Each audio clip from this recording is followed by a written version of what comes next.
Well, good morning and welcome. I have a really special person I want to talk to you about today.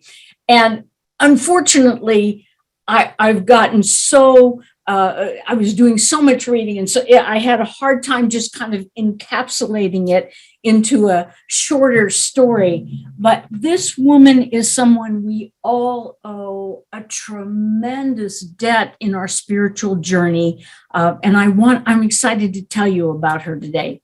This is Clara May Rowland, and she's always called just May Rowland. She was born in 1890, which I think is interesting and significant because 1890 was the year that Silent Unity was also born. And she passed away in, 1977. Now, her early years, she was born and raised near Kansas City, and her parents found unity when she was about 5 years old. So let's say 1895, unity was still very young. It was happening in the home of Charles and Myrtle Fillmore. So her parents from the very beginning, and of course her life from the very beginning, were always centered around unity. Not much is really known about her family, but in one excerpt that I read, it said something about she had a sister. I don't know if she had other siblings or just the two of them. But what I do know is that her parents were significant, even though they are behind the scenes and we don't know much about them, in the development of early unity. Her father, David Hoagland, taught unity classes for over 20 years. He was chairman of the board in the early days. And also, we owe a great debt of gratitude to David Hoagland, because in 1905, unity was growing like a house of fire, but it was in a house, and that was becoming increasingly difficult. They needed to have a place, a head office, if you will. In 1905, David Hoagland mortgaged his home to give the Fillmores the down payment on what would become 913 Tracy Avenue. Now, you have to think about 1905, very few people had a mortgage, let alone to take out what we would call today a second. That's much more common in the way we pay for homes and mortgages today, but certainly not in 1905. So it was a tremendous leap of faith on the part of the Hoagland family. But by 1915, the debt had been totally repaid. Her work began in the early years. Unity was growing quickly. And by that, I mean, it started out in the home of Charles and Myrtle Fillmore, and they had this little printing business on the side for a magazine they called Modern Thought. Well, it wasn't very long before more and more people came, more and more people were being healed by their prayers and by their healing services, if you will. And so slowly but surely, they were just literally growing out of space. When we come into the early 1900s, both Charles and Myrtle Fillmore are in their 60s, and the operation of the organization was just getting too difficult to manage. So as we saw a couple months back before the holidays, we talked about their eldest son, Lowell Fillmore. And Lowell took over from his father the organization of Unity School, the literal physical day-to-day activity of the organization. The counterpart to that was May Rowland. On June 12, 1916, shortly after she graduated from high school, she married another Unity worker by the name of Frank Whitney. On December of 1916, same year, May was given the title of Director of Silent Unity. She was 19 years old. And I think about that and I think, what trust Myrtle Fillmore had. Silent Unity was Myrtle Fillmore's baby, and she wasn't going to just give it off to anyone. And here, a 19-year-old girl is going to become in charge of this wing, if you will, of the unity work and the unity movement. Now, Frank B. Whitney was a very interesting character. Myrtle Fillmore called him Sonny Jim. She loved him, thought he was the greatest thing happening. He, at that time, was the director of the School for Correspondence. Remember, there was no online classes at that time, and they would type out classes and send to them. You would send and say, I'd like to be part of the correspondence school, and that's how you would be involved in unity. Frank Whitney is someone you also should remember because it was he who developed the idea of the daily word. Being the director of the School of Correspondence, one day, so the story goes, he was on the trolley coming to work at downtown Unity, and he thought to himself, if people could just have something to read, they can put in their purse, they can put in their pocket, something small that would give them an affirmation of truth, would reinforce what they were learning through the correspondence school. And in July of 1924, the first Daily Word publication came about. Now, Silent Unity, okay, remember they're married, Frank Whitney and May Rowland. Silent Unity is growing during this time because it's flourishing under May's leadership. Both she and Frank were passionate about affirmative prayer and affirmations. And they saw the Daily Word as sort of the publication arm of what was going on in Silent Unity. So in the front cover of the Daily Word would be the affirmations for the month. They're still there. If you have a Daily Word, go home and look at it after the service and see that there are affirmations. Some of them are prosperity, some of them are for healing, some of them are for peace, some of them are for a blessing. Each month, there are affirmations in that front flap of your Daily Word, and it's continued to this day. This is a picture of the Silent Unity workroom, circa 1920s. I want you to notice that the men are all suit and ties, and the women are all in dresses and heels, and how orderly their desks are. Doesn't look a thing like mine. And of course, typewriters everywhere, typewriters. May, being very young, she's 20 years old and suddenly was in charge of 30, almost 40 people, getting these prayer letters every day. It was pretty overwhelming to her. And so she would run to Mr. Fillmore, to Charles Fillmore, and say, I don't know what to do about this situation. What should I do about this? Finally, after about the third or fourth time, Charles Fillmore said to her, rather curtly, the Christ mind is in you, use it. And in her memoir, she said, I got the hint. He didn't want me coming back asking him what I was supposed to do. The Christ mind is in me, and I need to use it. What May did and what her real gift was, is she had an organizational mind, just like Lowell Fillmore, her counterpart in the Unity School.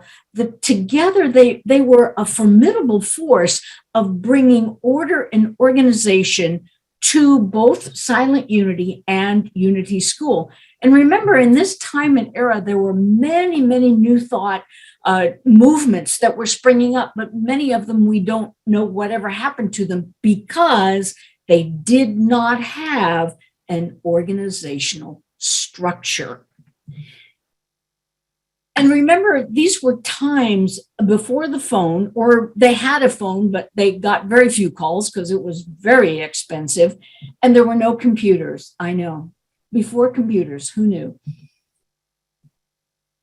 The 1920s were a time of change. In the early 1920s, the Fillmores bought what was known as Unity Farm, and now we know it as Unity Village. They had a master plan that in 5 years' time, they would build on the property and move everybody from downtown Kansas City, which, the area around 9th and Tracy was beginning to change over the years. It wasn't as upscale as it used to be.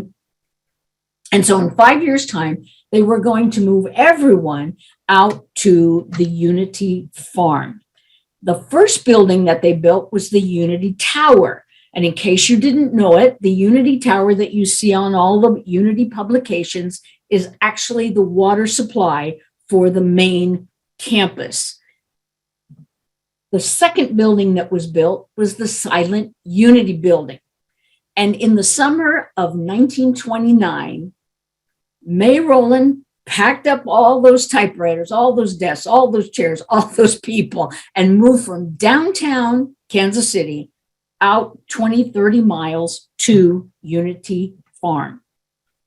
However, 1929 wasn't the best of years, shall we say. It was the COVID of its day.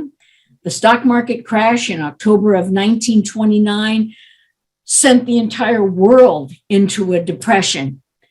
And Unity struggled with being able to continue their building program and their concept of moving everyone out. So what in the end happened was the Silent Unity workers were out at the farm and the rest of Unity was downtown. And it just became so difficult for everybody. And finally, they decided we need to move Silent Unity, typewriters, desks, people, carts, everything back downtown into the cramped space at 917 Tracy. And we would not move again until everyone could move at one time. They said it was so difficult having the two component pieces. And I said, no, we'll not do that. Now, in the meantime, in 1931, Myrtle Fillmore dies. Charles Fillmore dies in 1948. So Charles did see from 46, 47, 48, they were moving out of the downtown area and moving out into the farm that later became incorporated to Unity Village. Everyone was going to move together. Ultimately, there was a new Silent Unity building that was built, and it was completed in 1988. 1 year before the dedication of the 100th anniversary of Unity. Now, this is the building that they moved into in 1929. On the main floor where the arches are is what we call the Fillmore Chapel. Behind those arches is the Fillmore Chapel, if you've never been there before. And the Fillmore Chapel is the only place where Charles and Myrtle Fillmore together held services. Remember, she died not too long after all this happened. When you look at the upstairs of this building and you see the three windows, that's where the Silent Unity workers worked. And that was the light that shines for you, because all night long that there would be a light in that central window that said that we were praying for you. And of course, this is the cupola of the new Silent Unity building that was built dedicated in 1988. And again, that light radiates 24/7, and it is the light that shines for you. That is their logo. Now, the daily routine, when May took over, she ran Silent Unity for 55 years. In 1916, there was 100,000 letters per year. By 1971, 750,000 letters. In 1916, a few phone calls. But by 1971, 200,000 phone calls per year. Now, of course, we know that number is minuscule compared to what it is today as it ramps up into the million. In 1916, 35 people were on staff. By the time she retired, 140 people were on staff. And here's where I think May Rowland took Myrtle's vision of continual prayer and made it a workable, tangible thing.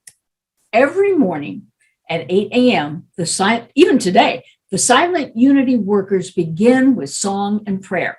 For many years, the song we just sang, Healed by the Power Divine, number 135 in your hymnal, that is a song I encourage you to memorize.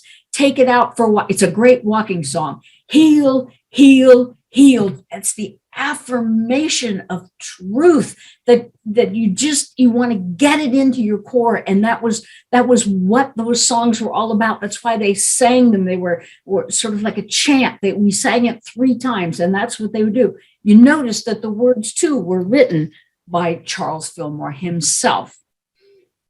So they would go to work, everybody sitting down at their typewriters, starting to answer letters. By 10 a.m., they had a small break where they would read the daily word and a moment of prayer as they recite the affirmations that were in the daily word for that month.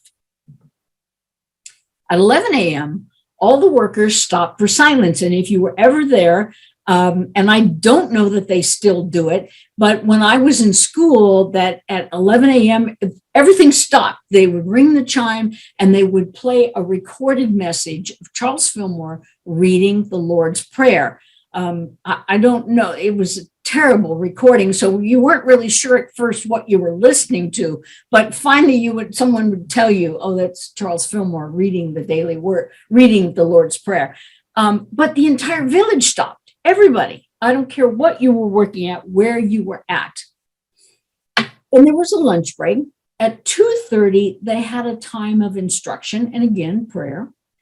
The idea of the instructions were, how do we answer these things? What are the affirmations that we use? How do we support and help people in their journey of whatever they've requested? Because it was the full range of course, the human condition.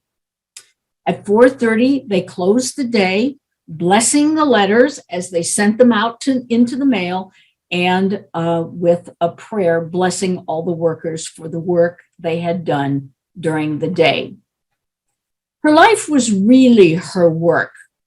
Like the Fillmores before her, anonymity was an important part of the work. Silent Unity workers were one.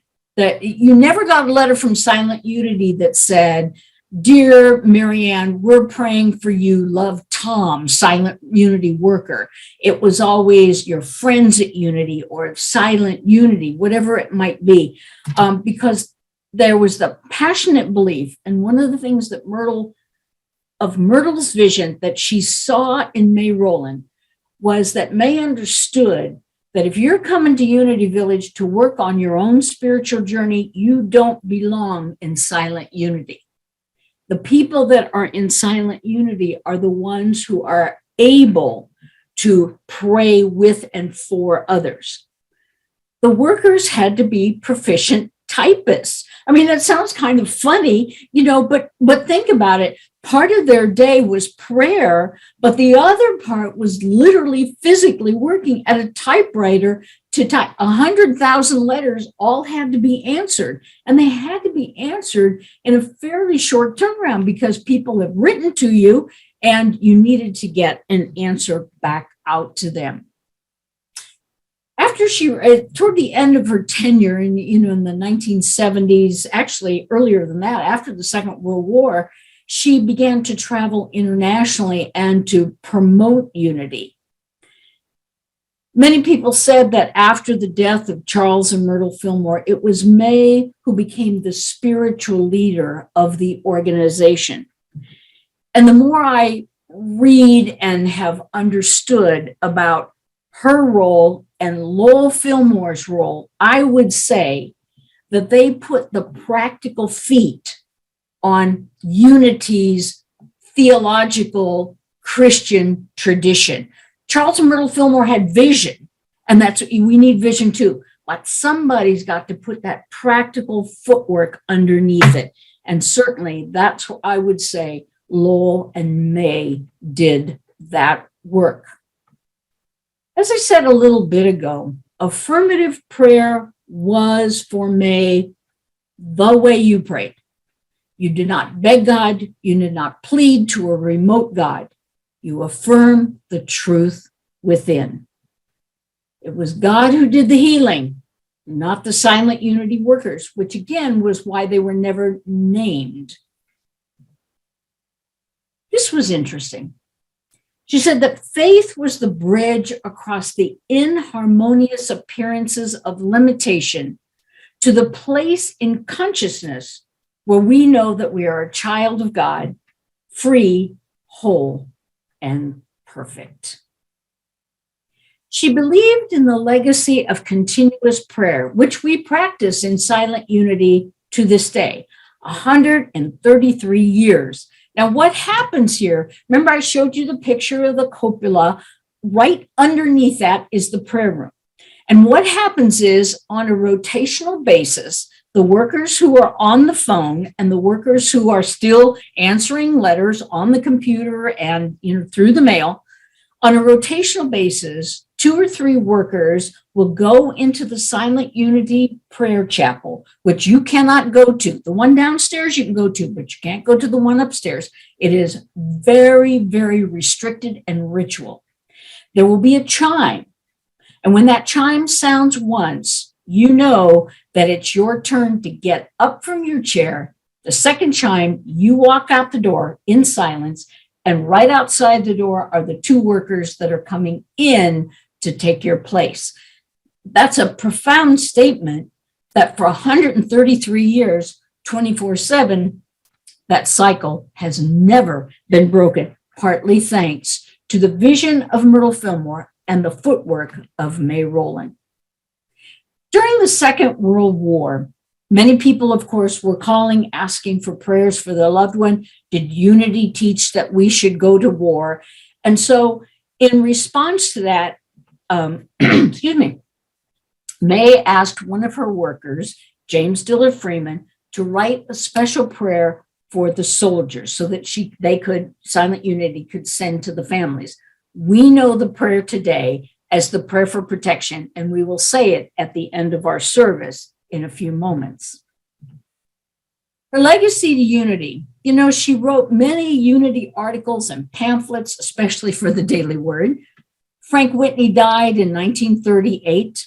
She remarried years later. She never had children, but she loved to have a good time. She loved to dance every Friday night. I think there's something really great about that. She was a flaming redhead who liked to dance a Texas two-step every Friday night. That's my kind of woman, I tell you. On our website, unityofbrownsville.com, under the classes tab, this morning, I put some interviews by other ministers about May Rowland and also about the early years of silent unity, some of the film strip that we have. So after you go home today, check that out. And I hope you've tried the You Pray app on your phone through Google Play or the App Store. You can find, what is so interesting, May's vision of almost 100 years ago is that anytime, anywhere, anyone could pray, could pick up the app, connect with silent unity, and your prayer is being heard and recorded.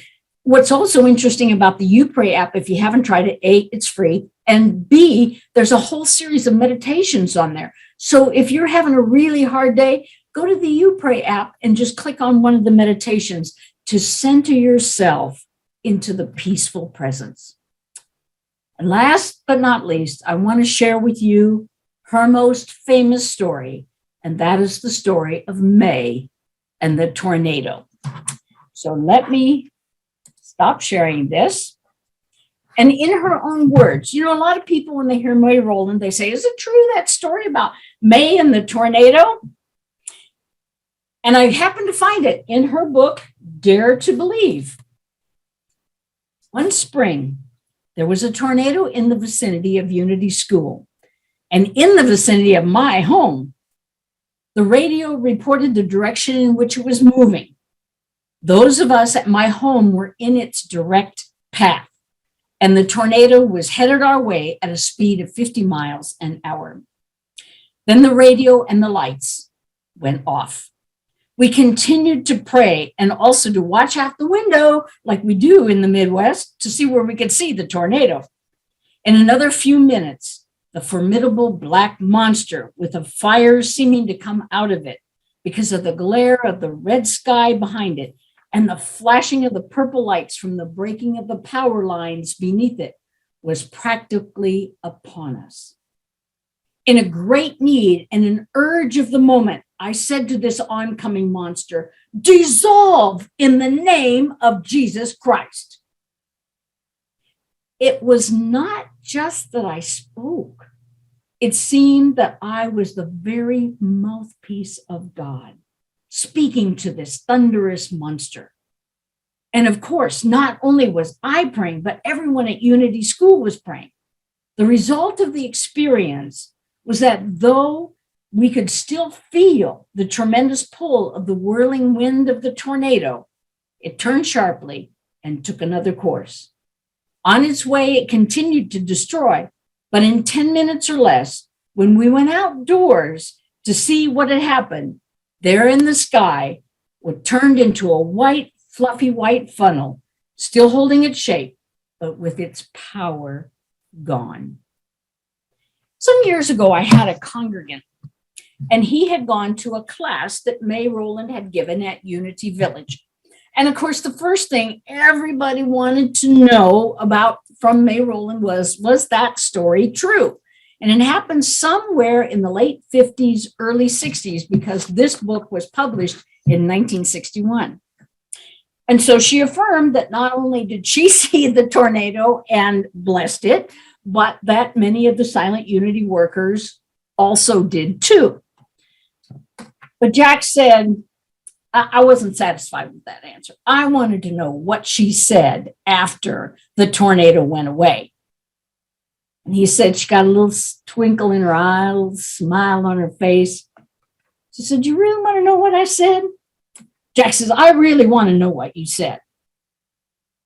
And she turned and she said, "Damn, this stuff works." So to me, that story, those two stories together, encapsulate the life of May Rowland. She was someone who was full of life. She didn't sit up in the Silent Unity Tower and pray all day. She had a passionate love for life. She enjoyed life. She traveled. She had heartache. She had troubling times. Yes, in fact, she did. So she understood clearly that when people came with a prayer request to Silent Unity, that she took that deeply into her heart and wanted to make sure that the Silent Unity workers did the same. She leaves us with a tremendous legacy that even today, Silent Unity, if there's any part of Unity that's thriving and surviving, it is Silent Unity that prays with an unbroken prayer. 133 years for our good. And I invite you, if you've never called Silent Unity, please do. Call them, get the YouPray app, check in with Silent Unity. The information is all on our website, and learn a little bit more about this tremendous power of prayer that we call Silent Unity. Thank you for being with me today.